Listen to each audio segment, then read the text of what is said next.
Hi,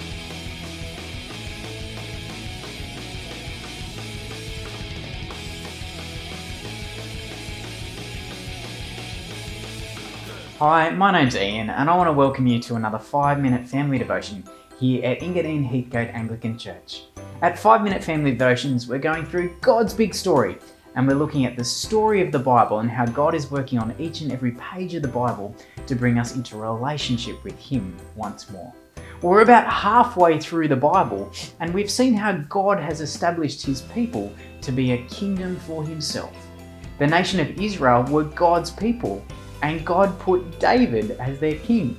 We learnt yesterday that David was, just like us, a sinful person, but God promised him that his kingdom would last forever and ever. And today we're going to learn about who became king after David died. And today's story is from 1 Kings chapter 3. Well, after David died, his son Solomon became the king. Solomon's mother was named Bathsheba, who we learnt about yesterday. Israel had only 2 kings up until now.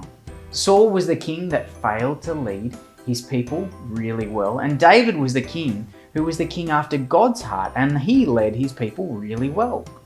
What kind of king would Solomon be? Well, one night, the Lord appeared to Solomon while he was in a dream, while he was asleep. God said to Solomon, "Ask for whatever you want, and it will be given to you." Now, what would Solomon ask for? Would he ask for wealth? Would he ask for fame? Would he ask for a new bike? That's what I'd ask for if it was me. Well, Solomon asked that God would make him wise, because Solomon wanted to rule God's people well. Well, God was very pleased with Solomon's request, and because he asked for such a wise thing, God also gave him wealth and honor, and he was unrivaled by any other king that was alive when Solomon was.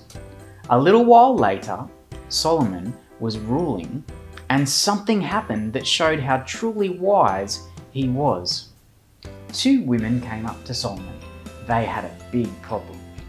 They both lived in the same house, and they both had babies who were very young.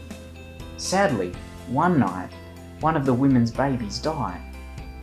Now, one of the women said to Solomon, "Last night this woman's baby died, and while I was asleep, she came and swapped her dead baby for my alive baby. This is my baby." But the other woman disagreed and said, No, you've got it all wrong. Her baby died and now she wants my baby. This is my baby." And so the 2 women argued. Solomon had a very tough decision to make. Who was the mother of this baby? Solomon had heard enough. Well, was he as wise as God has promised he would be? Solomon spoke up and said, "Bring me a sword." A sword? Everyone kept quiet. No one spoke. What would Solomon want with a sword? Well, Solomon held out the sword and said, "Cut this baby in half. Give 1/2 to one woman and give 1/2 to the other woman." Now, one of the women cried out, "No! Please don't kill my baby. Just give my baby to her. Please just let him live." But the other woman was happy. She said, "Well, if I can't have him, then you can't have him too. Cut him in half." Solomon was wise. He was able to know who was the baby's mother. He said, "Don't cut the baby in half. Give the baby to the woman who is willing to hand him over to the other woman." Solomon was wise, and he started off being a good king.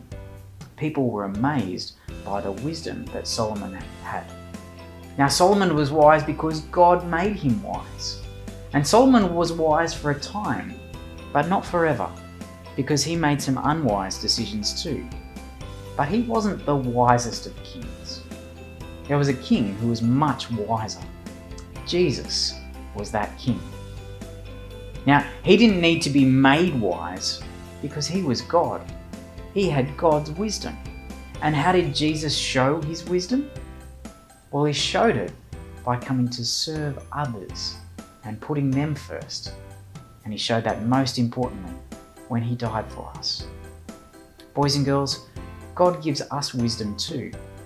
And the wisest decision that you could ever make is to treat Jesus as God's eternal King.